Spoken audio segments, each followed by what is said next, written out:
Paris, 1314. A man of 70 stands chained to a wooden stake. His body has been shattered by 7 years of torture, yet defiance still burns in his eyes. This is Jacques de Molay, Grand Master of the Knights Templar. Thousands have gathered, expecting him to plead for mercy. Instead, he does the unthinkable. He withdraws every confession, declares the Templars innocent, and calls upon King Philip IV and Pope Clement V to answer before God's judgment within a year. A heretic who recants must burn alive. The torches are set. The flames rise slowly, deliberately. Witnesses later said he never cried out. He repeated his curse again and again until smoke filled his lungs. The Pope died 33 days later. The king followed 8 months after that. Coincidence? For 7 centuries, people have murmured about what became known as the Templar curse. What you're about to hear are the 10 most horrifying execution methods employed by medieval executioners, methods engineered to stretch death across days. This is Crown and Dagger, and this is what really happened. Every week, we dig up the stories history tried to hide, the executions your teachers never mentioned, the punishments too disturbing for textbooks. If you believe historical truth should be told without censorship, subscribe now, because what comes next is far worse than anything you've heard so far. We begin with fire.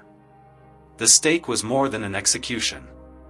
It was a theological spectacle, a ritual meant to display the Church's absolute dominion over body, soul, and even death itself.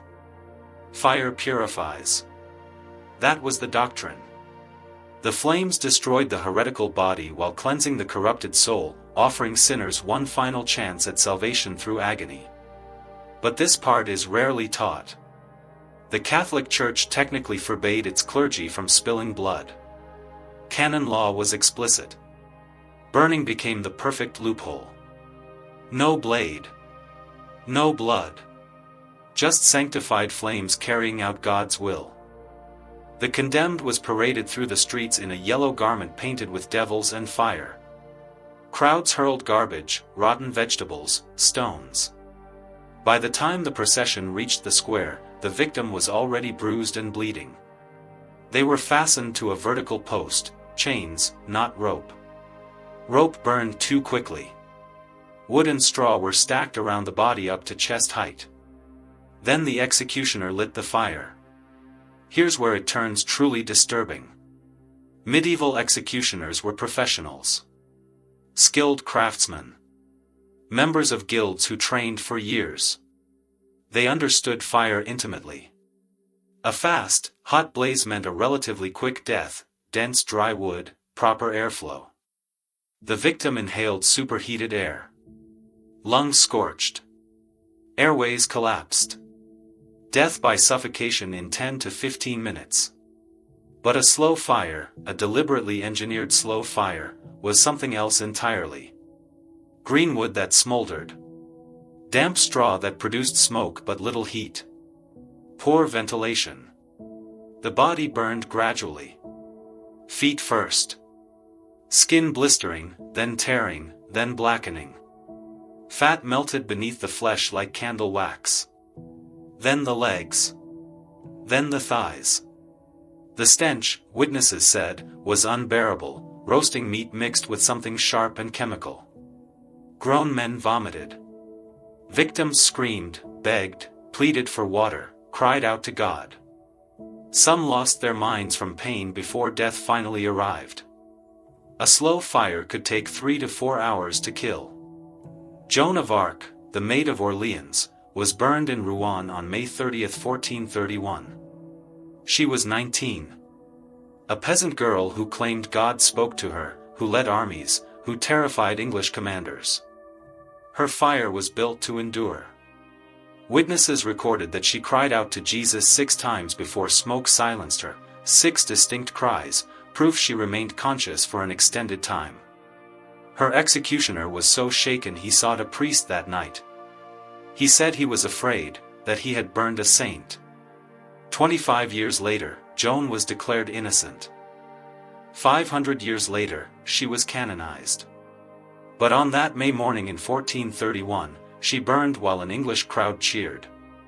Giordano Bruno, philosopher, mathematician, was burned in Rome on February 17, 1600. His crime was suggesting the universe was infinite, that stars were distant suns. Before the fire was lit, his tongue was nailed to his jaw, a metal spike driven through muscle and flesh, so he could not speak heresy as he died. He burned in enforced silence. His ideas did not. More than 50,000 accused witches met this fate over 5 centuries. But it gets worse. In England, high treason demanded more than death. The punishment had to reflect the crime's magnitude: hanged, drawn, and quartered. The full sentence was read aloud in clinical detail. The condemned was forced to listen to every step of how they would die. First came the drawing. Stripped naked, the traitor was tied to a wooden frame called a hurdle and dragged through the streets by horses. Cobblestones ripped exposed flesh. Crowds threw filth, animal waste, stones. By the time the execution site was reached, the victim was already bleeding from dozens of wounds, bones sometimes broken, skin torn open. Then came the hanging, but not to death. The executioner calculated carefully, choking the victim to the brink without killing them. Still conscious. Still breathing. The body was cut down. Next came mutilation. Castration first, the genitals severed and burned before the victim's eyes. The screaming confirmed consciousness. Then the drawing, the abdomen sliced open, the executioner reaching inside, slowly pulling out intestines while the victim watched their own organs emerge. The intestines were burned immediately. The stomach followed. Other organs were removed, all while life was deliberately maintained. The heart came last. Only then did decapitation occur. The body was cut into 4 pieces, boiled in salt to preserve them, and displayed on spikes across the kingdom. William Wallace, the Scottish rebel, was executed in London in 1305. Records indicate Wallace remained conscious until his intestines were burned. Witnesses said his lips still moved, some believed in prayer, when the executioner finally reached for his heart. His head was mounted on London Bridge. His quarters were sent to Newcastle, Berwick, Stirling, and Perth. His crime, fighting for Scottish independence. Guy Fawkes faced the same sentence in 1606. Broken by torture, he managed to leap from the scaffold, snapping his own neck before the worst began, a small mercy he granted himself. This punishment remained legal in England until 1870, deep into the 19th century, when trains already crossed the countryside. At least hanging, drawing, and quartering eventually ended in death. The next method was designed to keep you alive for days. So let me ask you something. Of everything you've heard, the flames that consumed Joan of Arc, the public disembowelment of William Wallace, which haunts you most? Leave a comment below.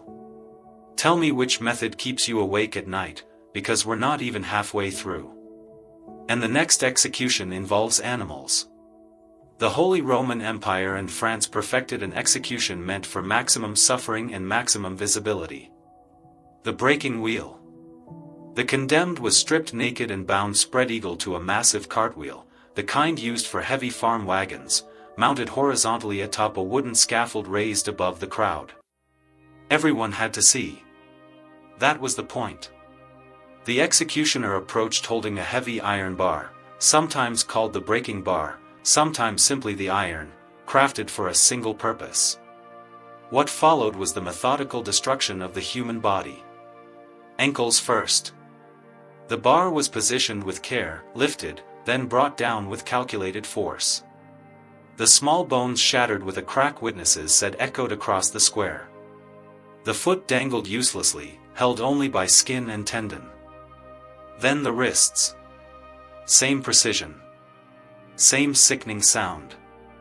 Then the lower legs, the tibia and fibula, where multiple blows were required. Bones cracked and splintered beneath the skin.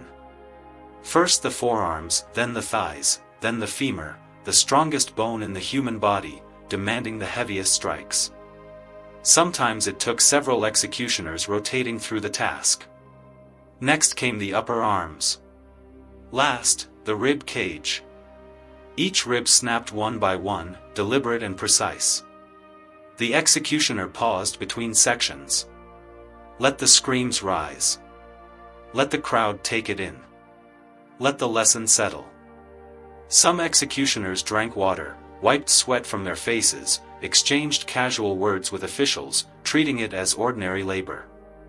Every blow was measured, maximum agony, minimal chance of swift death. Major arteries were avoided. The skull and spine were spared. The intent was total ruin without release. A body utterly destroyed, every major bone shattered, yet still alive, still breathing, still conscious, fully aware. Once the breaking ended, a process that could last more than an hour, the ruined limbs were threaded through the spokes of a wheel. Broken arms and legs woven between wooden beams like a grotesque living sculpture. The wheel was lifted upright onto a tall pole, raising the body above the crowd, high enough for the entire square to see. There the victim remained, left to die from shock, dehydration, exposure, organ failure, from birds that landed and fed while the condemned still watched and breathed. Death could take days. 2 was common. 3 is documented. Some reportedly survived more than a week, unable to move, unable to die, capable of nothing but suffering beneath burning sun or freezing rain. Jean Collat, a Protestant merchant in Catholic France, 64 years old, executed in 1762. Innocent. His son had taken his own life. Authorities accused Jean of murder. The trial was a sham. He proclaimed his innocence as each bone broke. It took more than 2 hours for him to die. Voltaire spent years investigating. 3 years later, Collat was officially cleared. But he had already died screaming on the wheel. Sometimes justice comes too late. Sometimes it never comes at all. The ancient Romans devised punishments so psychologically horrifying that medieval Europe revived them. The Peine, the penalty of the sack, reserved for parricides, those who killed their own parents. The condemned was beaten, head covered with a wolfskin, then sealed inside a leather sack or barrel. Not alone. 4 animals joined them. A dog, symbol of faithlessness. A rooster, emblem of unnatural behavior. A viper, cold-blooded treachery. A monkey, the mockery of humanity. The sack was sealed and thrown into a river. Death would come by drowning, eventually. But first came something worse. Total darkness. Absolute blackness. A space so tight you couldn't move your arms. 4 panicked animals, also trapped, also dying, clawing, biting, scratching in terror. The viper struck again and again. The dog bit whatever it reached. The rooster's talons tore flesh. The monkey clawed and screamed. Water seeped in. Air vanished. The barrel rolled in the current. Witnesses said screams could be heard through the sealed container, until suddenly, they weren't. Drowning was at least brief. Minutes of terror. What followed could last for days. And the man who perfected it earned a name that still inspires fear 5 centuries later. Vlad III of Wallachia did not invent impalement, but he refined it. Turned it into an art of terror. History remembers him as Vlad the Impaler. A wooden stake was chosen carefully. Sharpened, but not too sharp. It needed to push organs aside, not cut through them. Oiled for smooth passage. The victim was placed face down. The stake was inserted and driven slowly through the body until it emerged near the shoulder. Then it was planted upright. The body was raised. Gravity took over. Inch by inch. Hour by hour. The victim's own weight forced the descent. Many remained conscious for long periods. Some spoke. Some begged. Some prayed. Some lost their minds. Death came eventually, through blood loss, shock, organ failure, but never quickly. Vlad impaled more than 20,000 Ottoman prisoners in a single campaign, arranging them in vast concentric circles around his capital. A forest of dying bodies stretching for miles. When Sultan Mehmed II, conqueror of Constantinople, arrived and saw it, he turned back. Even an empire's conqueror could not endure the sight. The stench alone made soldiers vomit. Impalement was not reserved for enemies. Thieves, adulterers, political rivals, anyone who displeased Vlad faced the stake. He dined among the impaled, eating as he watched them die. When a noble complained about the smell, Vlad had him placed on an extra tall stake so he could rise above it. The aim was never merely execution. It was terror. And for decades, it worked. Crime nearly vanished. Merchants left gold unattended in the street. Everyone knew the punishment. But even Vlad had limits. There was a single method so extreme that scholars still argue whether it was ever truly practiced. The truth is more unsettling than most expect.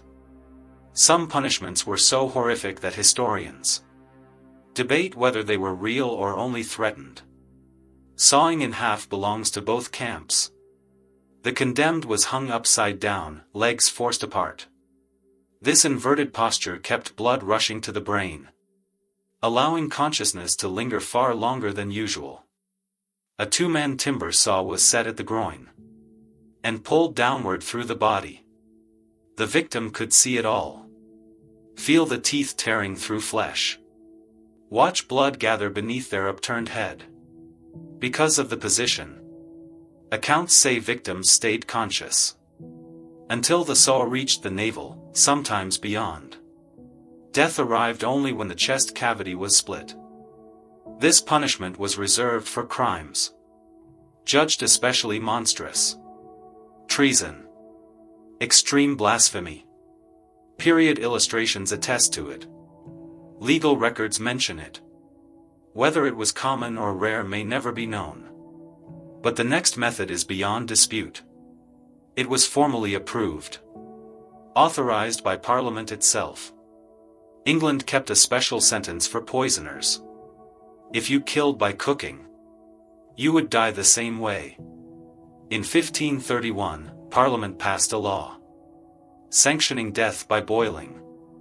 A massive cauldron was filled with water or oil and heated until it rolled. The condemned was lowered slowly. Feet first, flesh searing instantly. Then the legs, then deeper still. Third-degree burns climbed upward, as screams turned to pleas. Only when submerged to the chest would the executioner release the rope. Full immersion followed. Death came minutes later. But those minutes of gradual descent mattered. Richard Roos, a cook accused of poisoning a bishop's household, was boiled alive at Smithfield in 1531. The practice was abolished in 1547. Even by 16th-century standards, it was considered excessively cruel. And yet, it doesn't end there. 3 methods remain. Each made death more intimate, more personal. 3 more deserve closer attention. Each exposes a different face of medieval cruelty and humanity's capacity to inflict pain. Flaying, the deliberate removal of skin from a living person. The victim was fully restrained, unable to move even slightly.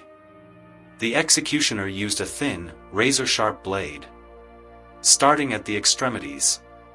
Fingers, then hands, then forearms, moving slowly and methodically inward. Skin was peeled away in careful sections. Unhurried, precise. A skilled hand could remove large pieces intact, like pulling off a glove. The process continued. Arms, legs, then the torso. The chest, the back. Death came eventually from shock, from blood loss, from the infections that followed. But victims often remained conscious, fully aware, feeling everything for hours. Some sources claim even longer. Marco Antonio Bragadin, commander of the Venetian garrison at Famagusta, Cyprus. After an 11-month siege, he surrendered to Ottoman forces in 1571, under terms promising safe passage for his men. The agreement was broken. Bragadin was tortured for days. His ears and nose were cut away. He was forced to carry heavy sacks of earth, while soldiers beat him. Then, on August 17, 1571, he was flayed alive in the public square. The ordeal lasted hours. He reportedly stayed conscious and praying until the executioner reached his waist. His skin was stuffed with straw, dressed in his military uniform, and paraded through the streets on the back of a cow. Eventually it was sent to Constantinople as a trophy and displayed in the arsenal. Venetian agents recovered the skin in 1580, nearly 10 years later. Today it rests in a shrine at the Church of Santi Giovanni e Paolo in Venice. Precipitation was simpler. Being thrown from great heights, castle towers, city walls, cliff edges, sometimes onto bare rock, sometimes onto sharpened stakes. At times the fall killed instantly, impact ending everything in a heartbeat. Sometimes it didn't. Victims survived the drop. Legs shattered, spine broken, skull fractured, and lay dying for hours, as crowds watched from above, unable to move, unable to die, just waiting. The Defenestration of Prague, May 23, 1618.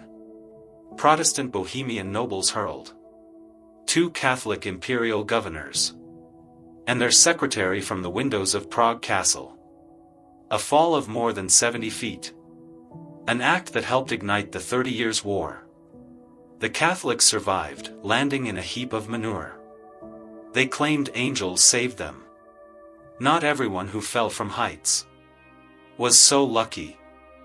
And finally, the cage, known in England as gibbeting. Iron frames roughly shaped like human bodies were hung from city walls, church towers, castle gates, bridges. The condemned was locked inside, sometimes able to sit, sometimes forced to stand, sometimes unable to move at all, and left to die. From thirst, from exposure, from summer heat, from winter cold, from birds that landed on the cage and pecked at exposed flesh, while the victim still lived and watched. Days, weeks. The corpse remained afterward. Months, years. Sometimes until only bones were left, rattling in the wind. A permanent warning to anyone who might consider the same crimes. All of these punishments shared common traits. They were public, prolonged, designed to inspire terror.